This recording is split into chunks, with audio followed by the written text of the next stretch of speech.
Salam sejahtera dan selamat pagi saya ucapkan kepada Dr. Roja dan siswa-siswa pendidik. Hari ini kami akan mempersembahkan hasil pembicaraan kami bagi khusus SJHK 1134 sejarah sosial ekonomi Malaysia hingga ke akhir abad ke-20. Sebelum mula, izinkan kami memperkenalkan ahli kumpulan. Nama saya Lau Ini. Saya Adeline Tiong. Kami dari kumpulan SJHK ambilan Jun 2023 hingga 2028. Ini merupakan kantongan video kami.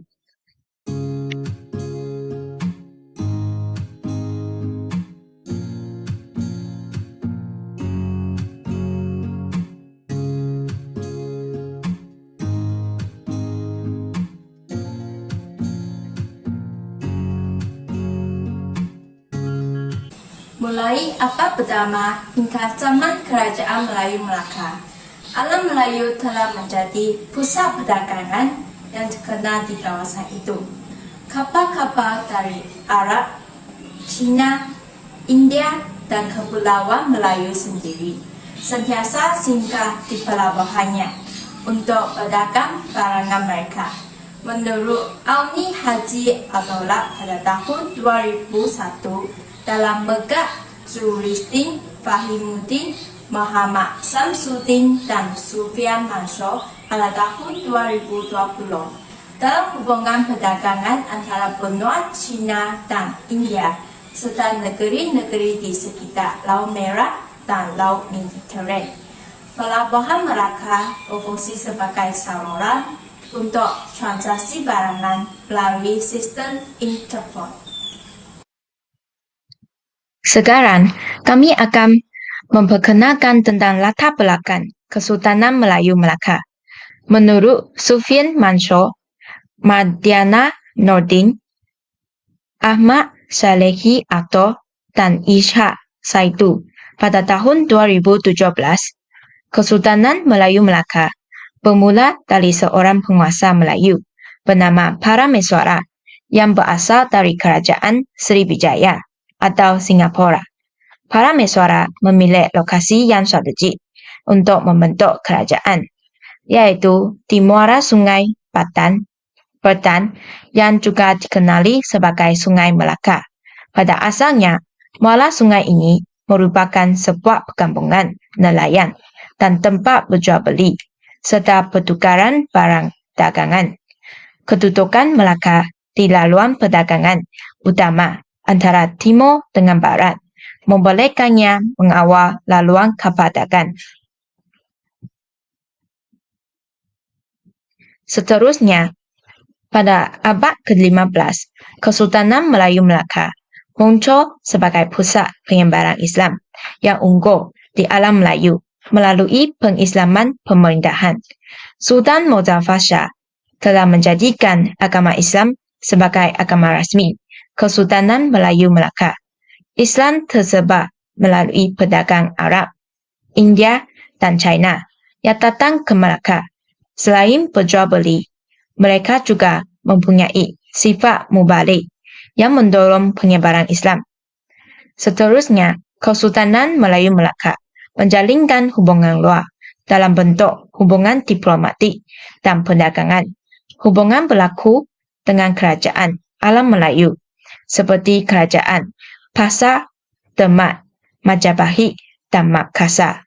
Selain itu, menurut Sufyan Mansur, Madinah Nordin, Ahmad Salehi atau Ishak Saidu pada tahun 2017, hubungan luar berlaku dengan kerajaan luar alam Melayu seperti China, Ruyuk, Siam, Mesir, Parsi, Turki dan Penggu. Hubungan ini menyebabkan Kesultanan Melayu Melaka dapat menjamin kestabilan dan keselamatan kerajaan serta dapat mengekalkan penguasaannya terhadap perdagangan di Selat Melaka.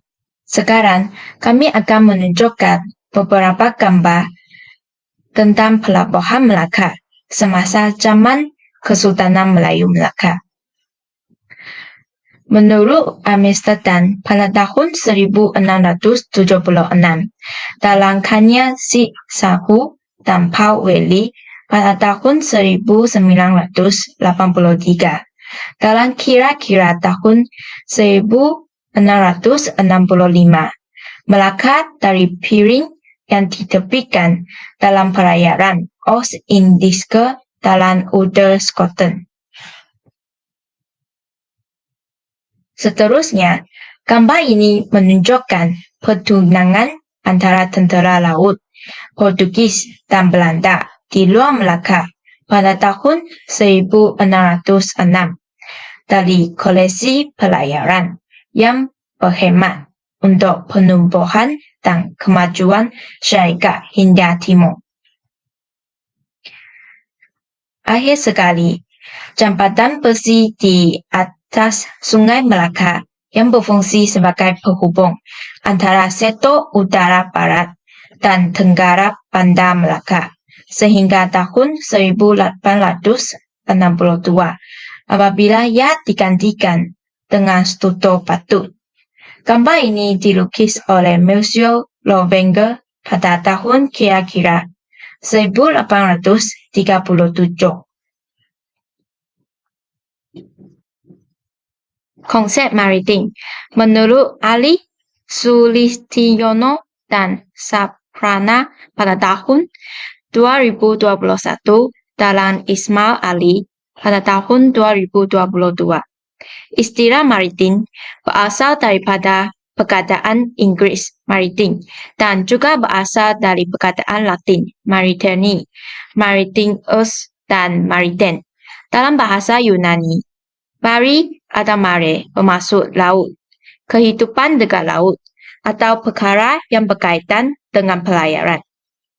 Oleh itu, Ramadhaniyati pada tahun 2012 dalam Ismail Ali pada tahun 2022 telah merumuskan bahawa istilah maritim merujuk kepada bidang pengajian yang berkaitan dengan aktiviti atau kegiatan manusia pada masa lalu yang berkaitan tentang pelayaran dan perdagangan.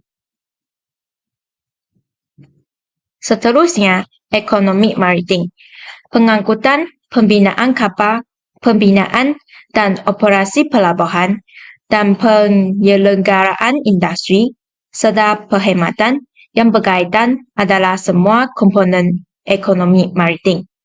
Ekonomi maritim bertujuan untuk meningkatkan persaingan, meningkatkan bahagian kargo dalam armada, dan membina sektor pembinaan kapal yang strategik dengan rantaian hiliran yang panjang, menurut Anindita Hirsch pada tahun 2020. Terdapat beberapa peranan kerajaan awal maritim Melaka sebagai pusat pengumpulan barangan feeder point, iaitu hub logistik, pusat perdagangan, kemudahan perdagangan, peranan pengantar, kecekapan pentadbiran dan pemerintahan serta memperkukuh kuasa dan keselamatan maritim. Peranan pertama adalah sebagai hub logistik. Melaka terletak di persimpangan laluan perdagangan penting yang menjadikannya tempat yang strategik untuk mengumpul dan mengagihkan barangan. Kedudukannya di Selat Melaka penting kerana ia merupakan sebahagian daripada rangkaian hubungan maritim global yang menghubungkan dunia barat dan timur. Menurut Musa Hashim pada 2016, jalan laut seperti Raja Satu telah menghubungkan dunia barat ke timur, iaitu jalan laut yang bermula di Eropah dan berakhir di Mesir, Arab, India, Melaka, Siam dan China. Melaka telah berfungsi sebagai pusat jalan sutera lautan. Seperti yang dinyatakan dalam hikayat Hang Tuah, penjelajahan Hang Tuah ke-14 negara simbolikkan hubungan Melaka dengan negara-negara utama dunia pada masa itu. Dengan ini, pelabuhan Melaka menjadi tempat barangan barang dagangan dikumpul, dihantar dan ditukar melalui sistem entropot seperti yang dinyatakan oleh Siti Nurul Izzah Hashim, Nur Azlina Wahab, Wan Hasmat Hassan, Chairman Muhammad Faizal pada tahun 2021. Peranan kedua adalah sebagai pusat perdagangan antarabangsa. Raja II telah menunjukkan bahawa perdagangan Melaka semasa abad ke-15 yang berperanan sebagai pusat pengumpulan pelbagai jenis barangan dari pelbagai negara dan wilayah. Pedagang berkumpul untuk menukar barang dagangan mereka di semenanjung Tanah Melayu, negara jiran dan Pulau Melaka. Melaka telah menawarkan pelbagai jenis perdagangan seperti bunga cengkeh dan buah pala dari Pulau Banda dan Maluku. Sebahagian besar makanan Melaka datang daripada Jawa, terutamanya beras, daging dan bawang. Peniaga Hindia Timur telah membawa pulang kain kapas India dan barangan mewah seperti minyak wangi, ubat-ubatan dan kain sutera yang disulang dengan benang emas. Burma, Siam dan Kemboja mengekspor barangan berharga seperti cendana, kapur barus, garam galian, emas, perak, biji timah dan delima yang mempunyai permintaan yang tinggi di China dan India yang dinyatakan oleh Tang pada tahun 1975. Peranan seterusnya adalah kemudahan perdagangan. Pelabuhan Melaka yang penuh dengan kapal-kapal telah menggambarkannya sebagai lapangan terbang terapung. Kawasan pelabuhan dipenuhi dengan gudang. Pada musim dagangan yang aktif, kerja memuatkan barang menjadi aktiviti yang tidak terhenti semasa kapal tiba dan berlayar. Dengan ini, berhampiran pelabuhan terdapat perniagaan dan kedai yang menjual barangan borong. Sepanjang tahun pasaran di sana dipenuhi dengan beratus-ratus kedai perdagangan kecil-kecilan. Terdapat 4,000 saudagar asing yang tinggal di Melaka dan 1,000 adalah Gujarati. Majoriti daripada mereka adalah peniaga borong dengan ibu pejabat mereka di Melaka. Menurut Tang, pada tahun 1975, pedagang asing telah diberikan kawasan tersendiri untuk tinggal. Sebagai contoh, terdapat Kampung Cina, Kampung Keling, Kampung Bendahara dan Pasar Jawa yang terletak di tebing sungai serta mempunyai penduduk tinggal di hilirnya. Kerajaan Melaka berfungsi sebagai pengantara antara pengeluar dan pengguna serta antara pedagang dari pelbagai negara dan wilayah. Dengan kedudukan pelabuhannya yang bertaraf entropot, Melaka dapat mengendalikan dua fungsi asas dalam urus niaganya. Pertama, Melaka menjadi pusat pengumpulan bahan dagangan. Kedua, Melaka meneruskan penyebaran bahan tersebut ke pelbagai tempat. Menurut Muhammad Yusuf Hashim pada tahun 1989, selain menjadi pengantara dalam proses mengumpul dan menyebar ini, proses jual beli juga dilakukan di Melaka. Dengan taraf dan peranan Melaka yang sedemikian, maka mestilah wujud satu bentuk sistem perdagangan dan urus niaga yang teratur dan dapat diterima oleh semua pihak.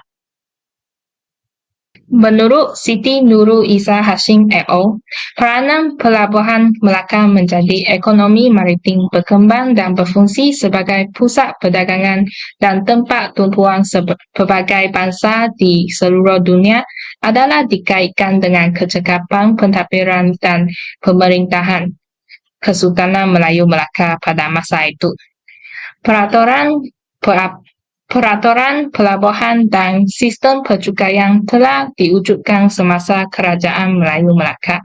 Menurut Muhammad Yusof Hashim pada tahun 1989, terdapat 24 pasal daripada 25 pasal dalam Undang-Undang Laut Melaka yang menerangkan tentang peraturan di laut seperti peraturan dan tertib berniaga, tata cara berjual beli, larangan-larangan dan tanggungjawab nakota serta syah bandar. Menurut R.J.W. Wilkinson dalam sejarah JKDN pada tahun 2014, pada masa itu, penghulu bendahari bertanggungjawab dalam semua urusan berkaitan cukai dan beliau bertanggungjawab sebagai the Chief of Exchequer. He controlled all the revenue and custom officer and looked after the palace building and equipment.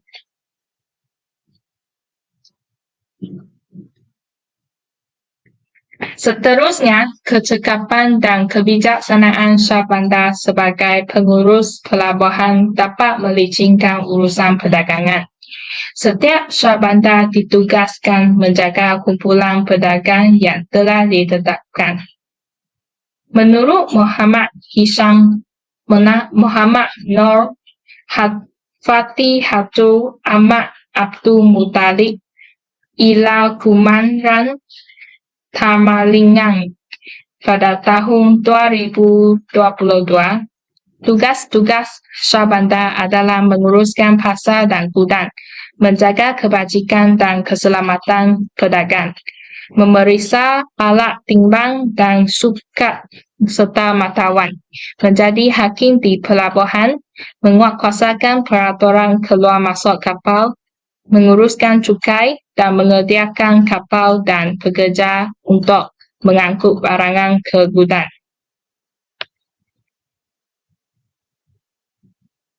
Selain sebagai pusat perdagangan, Melaka juga berfungsi sebagai pengukuhan kuasa maritim di rantau ini, menjaga keselamatan maritim dan melindungi perdagangan kapal di kawasan Selat Melaka dapat memastikan kelancaran perdagangan dan menjaga keselamatan laluan laut. Menurut Ahmad Jelani pada tahun 2006 dalam Lili Sawani R. Saiful Bari pada tahun 2022, Pelaut Melayu merupakan golongan perantara yang menghubungkan pedagang-pedagang dari India di sebelah barat dengan pedagang-pedagang China di sebelah timur. Orang laut merupakan salah satu golongan pelaut Melayu yang terkenal pada zaman Kesultanan Melayu Melaka. Kemahiran dan kepakaran orang laut dalam pelayaran dan perkapalan adalah punca kejayaan politik Kerajaan Melayu sebagai pusat perdagangan utama di Selat Melaka. Menurut Miksik pada tahun 2014 dalam Roja Muhammad Ali dan Khairi Arifi pada tahun 2020, masyarakat orang laut mempunyai hubungan simbolik dengan penaung mereka yang dianggap sebagai pelindung dan mempunyai hak istimewa untuk berdagang dengan mereka. Selain itu, menurut Muhammad Yusof Hashim pada tahun 1989, orang laut juga membantu menentang lanung di Selat Melaka kerana lanung boleh menjejaskan keselamatan di perairan dan keselamatan para pedagang. Oleh itu, kawalan keselamatan menjadi perkara yang utama bagi Melaka untuk menjamin kegiatan perdagangan dan kedatangan pedagang asing. Pengaruh Melaka terhadap perkembangan ekonomi maritim di wilayah Nusantara ialah peningkatan perdagangan, memperkenalkan pelbagai jenis barangan, pertukaran budaya, memudahkan pengangkutan dan pengedaran barang, dan akhirnya pembangunan kemahiran maritim. Menurut Silver Rock RL Aji Sampurno dalam kontes perdagangan maritim antarabangsa antara dunia barat dan timur. Lokasi geografi Nusantara sangat strategik. Tekstil adalah pasaran utama Asia Tenggara. Menurut Ara Saratam pada tahun 1986 dalam Silver Rock RL Aji Sampurno pada tahun 1675, Pantai Coromandel mengekspor 100 hingga 200 tan perak dan 10 hingga 12 juta emas. Selain itu, Melaka telah memberikan kemudahan kekebalan untuk perdagangan tempatan dan asing, keselamatan pelabuhan untuk pedagang, sistem kehakiman yang baik, sistem ukuran dan matauan yang seragam adalah beberapa contoh dasar perdagangan bebas. Setiap satu daripada kemudahan ini membolehkan perdagangan berkembang dengan pantas dan bebas seperti yang dinyatakan oleh Sundaraja pada tahun 2005.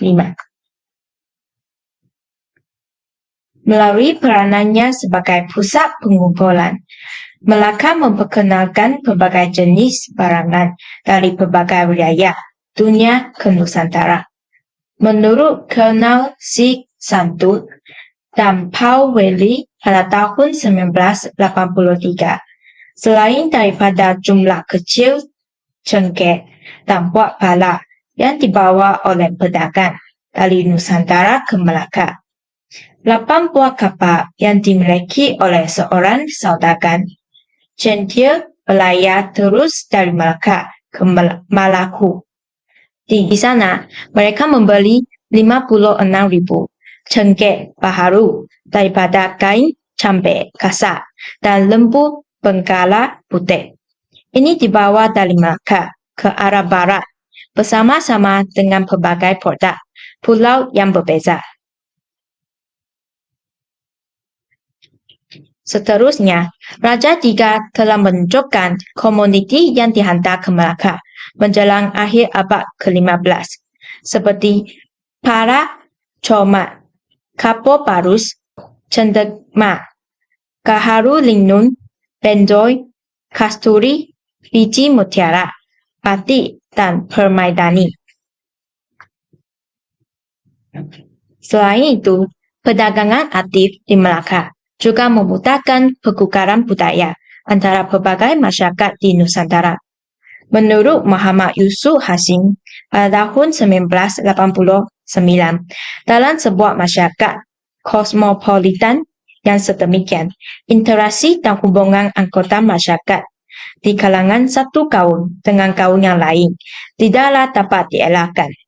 Ini diikuti pula oleh dasar ekonomi Melaka yang banyak bergantung kepada kepentingan laut dan menggalakkan saudagar asing datang dan bertempur ke situ.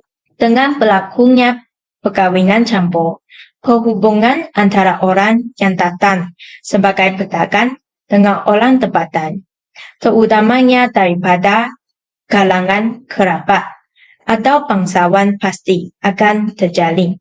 Ini menambahkan lagi kegiatan serta keuntungan ekonomi negeri. Melalui pelaburan dalam infrastruktur maritim seperti pelabuhan, rangkaian perdagangan, pembinaan perahu, dan sebagainya, Melaka telah memudahkan pengangkutan dan pengedaran barang yang lebih cepat di rantau ini.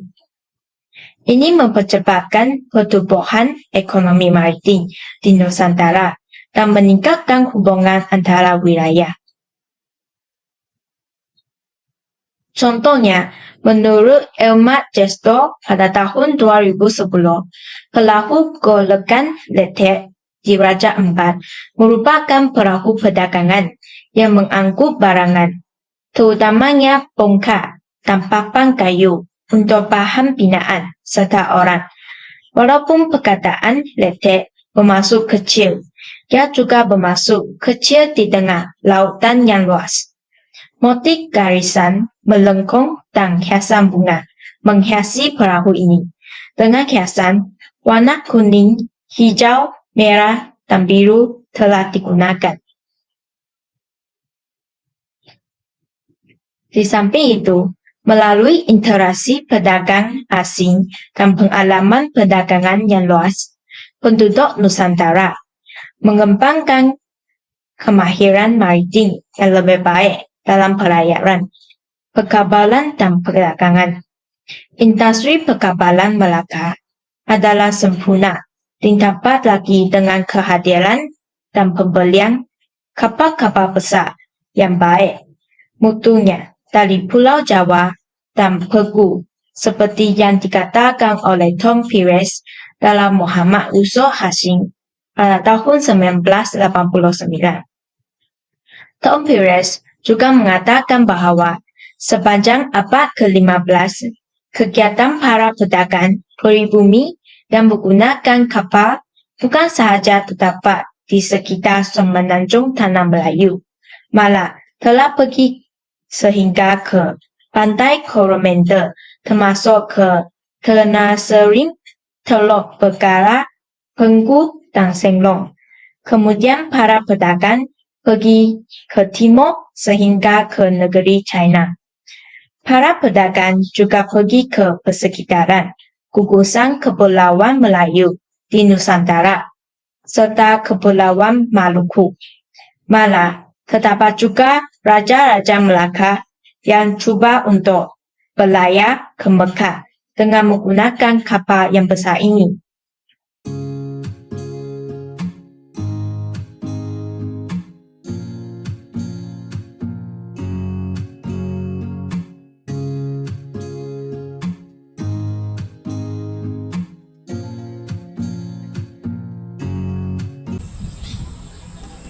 Kerajaan maritim awal Melaka memainkan peranan penting sebagai pusat pengumpulan barangan atau yang dikenali sebagai titik penumpang dalam perdagangan maritim di Nusantara.